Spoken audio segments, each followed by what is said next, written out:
ಸಫಾನ್ ಈಗೀಗ ನಿಮಗೆ ಇಲ್ಲೇನಾಗ್ಬಿಟ್ಟಿದೆ ಅಂತ ಹೇಳಿದ್ರೆ ಇರಾನ್ ಇಸ್ರೇಲ್ ಅಂತ ಮಾತಾಡೋ ತಕ್ಷಣ ಏನೋ ಒಂದು ಕಡೆ ಬಣದ ಕಡೆ ವಾಲ್ ಬಿಡ್ತಾರೆ, ಸೈಡ್ ತೊಗೊಂಡ್ಬಿಡ್ತಾರೆ, ಆ ಪಕ್ಕಕ್ಕೆ ನಿಂತ್ಕೊಂಡ್ಬಿಡ್ತಾರೆ. ಈ ಥರದ್ದು ಏನೂ ಇಲ್ಲ.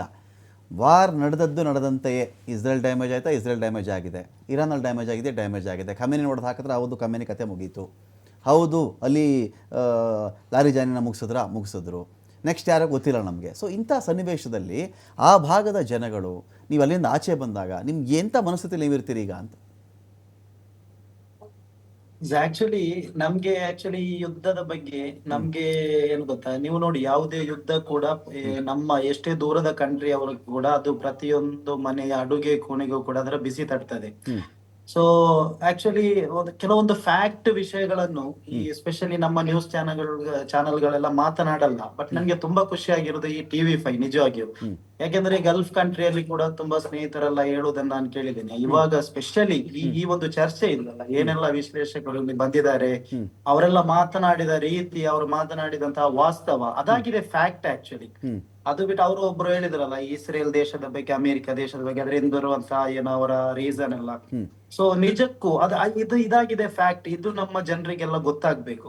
ಮತ್ತೆ ಯುದ್ಧ ಅಂದ್ರೆ ನೋಡಿ, ಅಲ್ಲಿ ಯಾವುದೇ ದೇಶಗಳಿಗೆ ಏನು ಗೆಲುವು ಅಂತ ಏನು ಆಗುದಿಲ್ಲ, ಎಲ್ರು ಕೂಡ ಅಲ್ಲಿ ಸೋಲುವುದೇ. ಆದ್ರೆ ಇಲ್ಲಿ ಏನಾಗಿದೆ ಅಂದ್ರೆ, ಇಲ್ಲಿ ಈ ಅಮೆರಿಕ ತುಂಬಾ ದೇಶದ ಮೇಲೆ ಏನು ವಿನಾಕಾರಣ ದಾಳಿ ಮಾಡಿದೆ, ಕೆಲವೊಂದು ನೆಪ ಎಲ್ಲ ಇಟ್ಕೊಂಡು. ಸೊ ಇನ್ನಾದ್ರೂ ಜಗತ್ತಿನಲ್ಲಿ ಇರಾನ್ ಕೊಟ್ಟ ಏಟಿಗೆ ಅವ್ರು ಇನ್ನಾದ್ರೂ ಸ್ವಲ್ಪ ಸುಮ್ನೆ ಕೂರ್ಬೇಕು ಅಂತೆಲ್ಲ ನಾವು ಬಯಸುದು. ಯಾಕೆಂದ್ರೆ ಯಾವುದೇ ಒಂದು ದೇಶ ನೋಡಿ, ಇರಾನ್ ದೇಶದಲ್ಲಿರುವಂತಹ ಸಂಪತ್ತು, ತೈಲ ಸಂಪತ್ತೆಲ್ಲ ಅದು ಆ ದೇಶಕ್ಕೆ ಸಂಬಂಧಿಸಿದಂತಹ ವಿಚಾರ. ಅದು ಅವರು ಅದನ್ನು ಅನುಭವಿಸ್ತಾರೆ.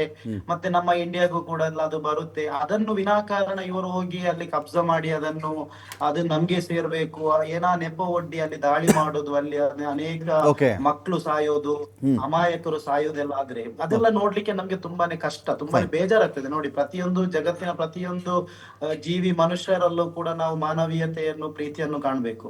ಸೊ ನಾವಲ್ಲೆಲ್ಲ ನೋಡುವಾಗ ನಿಜವಾಗಿಯೂ ನೋಡಿ, ಆ ಇರಾನ್ ಆಗಿರ್ಲಿ, ಇಸ್ರೇಲ್ ಆಗಿರ್ಲಿ, ಅಮೆರಿಕ ಆಗಿರ್ಲಿ, ಅಲ್ಲಿ ಅಮಾಯಕರೇ ಸಾಯುವುದು, ನಾಯಕರು ಸಾಯುವುದಿಲ್ಲ. ನಾಯಕರು ನೀವು ನೋಡಿ ಎಲ್ಲೋ ಬಂಕರ್ ಅಲ್ಲಿ ಹೋಗಿ ಅವಿತು ಕುತ್ಕೊಂಡಿರ್ಬಹುದು.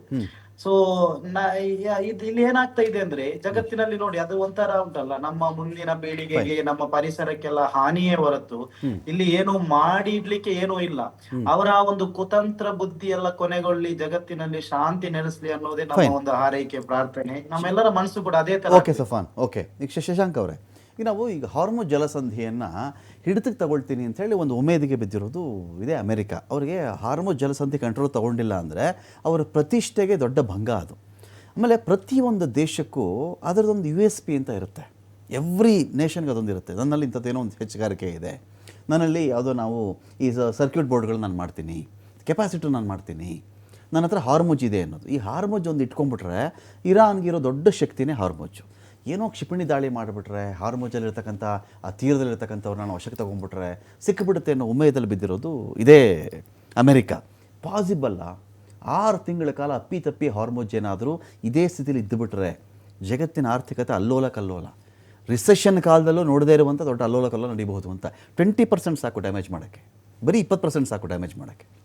US ಇಮಿಡಿಯೇಟಾಗಿ ತಗೊಂಡಂತೆ ಅನ್ನೋದು ಅದು ಹುಚ್ಚುತನ, ಅದು ಸಾಧ್ಯ ಇಲ್ಲ. ನೀವು ಜಾಗ್ರಫಿಕಲಿ ನೋಡಿದಾಗ ಹಾರ್ಮೋಸ್ ಯಾವ ತರ ಇದೆ, ಸ್ಟ್ರೈಟ್ ಆಗಿದೆಯಾ, ಹೇಗಿದೆ, ದೊಡ್ಡ ದೊಡ್ಡ ಹಡಗು ಹೋಗಕ್ಕಾಗತ್ತ ಅಲ್ಲಿ, ಅದ್ರ ಜಾಗ್ರಫಿಕಲ್ ಏರಿಯಾ ಬೇರೆ ಇದೆ. ಇನ್ನೊಂದೇನಂದ್ರೆ ನೀವು ಹೇಳಿದ್ರಿ ಇರಾನು ಏನು ಹಿಡಿತಾ ಕಳ್ಕೊಂಡ್ಬಿಡುತ್ತೆ ಅಂತ. ಮೇನ್ ಇರೋದು ಇರಾನ್ಗೆ ಈ ಆಯಿಲ್ ವೆಲ್ಸ್ ಏನಿದೆ, ಆಯಿಲ್ ಆ ಇಂಡಸ್ಟ್ರಿನೇ ಅವ್ರಿಗೆ ಇವತ್ತಿನ ಡ್ರೋನ್ ಆಗ್ಲಿ, ವೆಪನ್ ಆಗ್ಲಿ, ಮಿಸೈಲ್ ಆಗ್ಲಿ, ಅವನು ಬಿಸ್ನೆಸ್ ಮಾಡ್ತಿದ್ದಾನೆ, ಅವನ ಹತ್ರ ಇರೋದು ಅದೊಂದೇ ನಿಕ್ಷೇಪ. ಅದನ್ನ ಬೇರೆ ಕಂಟ್ರಿಗೆ ಮಾರ್ಲೇಬೇಕು.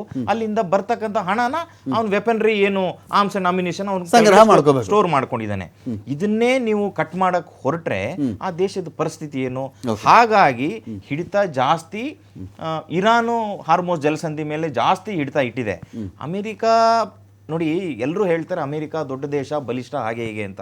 ಇರಾನ್ಗೂ ಸಹಿತ ಗೊತ್ತು, ಅಮೆರಿಕ ಪವರ್ ಗೊತ್ತು, ಅಮೆರಿಕ ಹತ್ರ ನ್ಯೂಕ್ಲಿಯರ್ ಇದೆ, ಅಮೆರಿಕ ಈಗಾಗಲೇ ನ್ಯೂಕ್ಲಿಯರ್ ಬಳಸಿದೆ ಬೇರೆ ದೇಶದ ಮೇಲೆ ಅಂತ ಭಯ ಕೂಡ ಇರಾನ್ಗಿದೆ. ಆದ್ರೆ ನೆಕ್ಸ್ಟ್ ಜನರೇಷನ್ಗೆ ನೀವು ಹೇಳ್ದಾಗೆ ಏನೋ ಒಂದು ಮಾತು ಹೇಳ್ಬೇಕಲ್ವಾ, ನಾವು ಎಷ್ಟು ದಿನ ಫೈಟ್ ಮಾಡಿದ್ವಿ, ನಮ್ಮ ತಾತ ಮುತ್ತಜ್ಜ ಆ ಕಾಲದಲ್ಲಿ ಏನೆಲ್ಲ ಫೈಟ್ ಮಾಡಿದ್ರು ನಮ್ಮ ದೇಶ ಉಳಿಸ್ಲಿಕ್ಕೆ ಎಷ್ಟೆಲ್ಲ ಸ್ಪಿರಿಟ್ ತೋರಿಸಿದ್ರು ಅಂತ ನೆಕ್ಸ್ಟ್ ಜನರೇಷನ್ ಸ್ವಾತಂತ್ರ್ಯದ ಕಥೆನೇ ಇವಾಗ ಫ್ರೀಡಮ್ ಕಥೆನೇ ಬರುತ್ತೆ ಖಂಡಿತವಾಗ್ಲೂ. ಅಲ್ಲೊಂದು ಸ್ವಾತಂತ್ರ್ಯ ಚಳುವಳಿ ಕಥೆನೇ ಬರುತ್ತೆ ಸರ್. ಇರಾನ್ ಅಲ್ಲಿ ಏನು ಉಳಿದಿಲ್ಲ, ಯಾಕಂದ್ರೆ ಇನ್ನು 10 ವರ್ಷ ಬೇಕು ಅವನು ಬಿಲ್ಡ್ ಮಾಡ್ಕೊಳ್ಳಕ್ಕೆ ಕಟ್ಕೊಳ್ಳಕ್ಕೆ. ಇರಾನು 10 ವರ್ಷ ಆಗುತ್ತೋ ಇಲ್ವೋ, ಇನ್ನು 10-15 ವರ್ಷ ಹಿಂದೆ ಉಳಿದು ಬಿಡ್ತು. ಈಗ ಏನು ಕಾಂಪೀಟ್ ಮಾಡ್ಕೊಂಡು ಬರ್ತಿದೆ ಈಗ ಟೆಕ್ನಾಲಜಿ ವೈಸು ಎಲ್ಲಾ ನೇಷನ್ಸ್ ಡೆವಲಪಿಂಗ್ ನೇಷನ್ಸ್ ಆಗಿದೆ. ಅಂತ ಜಾಗದಲ್ಲಿ ಇರಾನ್ 15 ವರ್ಷ ಹಿಂದೆ ಹೋಗ್ಬಿಡ್ತು. ಸೊ ಅದು ಕಟ್ಕೊಳೋದೇ ತನ್ನನ್ನು ತಾನು ನಿಲ್ಲೋದೇ ದೊಡ್ಡ ಹರಸಾಹಸ. ಡಾರ್ವಿನ್ಸ್ ಥಿಯರಿ ಅದು, ಸರ್ವೈವಲ್ ಆಫ್ ದ ಫಿಟ್ಟೆಸ್ಟ್ ಅಂತ ಹೇಳಿ, ಉಳಿವಿಗಾಗಿ ಹೋರಾಟ. ಹೌದು, ಆ ರೀತಿಯಲ್ಲಿ ಇರಾನ್ ಇವತ್ತು ಫೈಟಿಂಗ್ ಸ್ಪಿರಿಟ್ ತೋರಿಸ್ತಾ ಇದೆ. ಥ್ಯಾಂಕ್ ಯು ಶಶಾಂಕ್ ಅವರೇ, ಥ್ಯಾಂಕ್ ಯು ಬಸವರಾಜ್ ಇಟ್ನಾಳ್ ಅವರೇ, ಸಾಕಷ್ಟು ವಿಷಯಗಳ ಬಗ್ಗೆ ಮಾತಾಡಿದಿರಿ, ಡೀಪ್ ಆಗಿ ಮಾತಾಡಿದಿರಿ. ಥ್ಯಾಂಕ್ ಯು ಪ್ರೇಮಶೇಖರ ಸರ್, ತಾವು ತಮ್ಮನ್ನು ಜಾಯ್ನ್ ಆಗಿ ಮಾತನಾಡಿದ್ದೀರಿ. ಥ್ಯಾಂಕ್ ಯು ಸಫಾನ್, ಸೇಫ್ ಆಗಿರಿ. ಅಲ್ಲಿಗೆ ಯಾರಿಗಾದರೂ ನಿಮ್ಮ ಮಿತ್ರರಲ್ಲಿ ಯಾರಾದರೂ ಇದ್ದರೆ ಸಂಕಷ್ಟದಲ್ಲಿದ್ದಾಗ ನಿಮ್ಮ ಕಡೆಯಿಂದ ಏನು ಸಹಾಯ ಆಗ್ಬೋದು ಆ ಸಹಾಯವನ್ನು ಮಾಡಿ, ಧೈರ್ಯ ತುಂಬಿ. ನಮ್ಮ ಚಾನಲ್ ಕಡೆಯಿಂದ ಸಹಾಯ ಆಗಬೇಕಾದಾಗೂ ಹೇಳಿ, ನಮ್ಮ ಕೈಲಾದರೂ ನಾವು ಮಾಡ್ತೀವಿ. ಥ್ಯಾಂಕ್ ಯು ಸೋ ಮಚ್ ಸಫಾನ್, ತಾವು ಕೂಡ ಜಾಯ್ನ್ ಆಗಿದ್ದೀರಿ.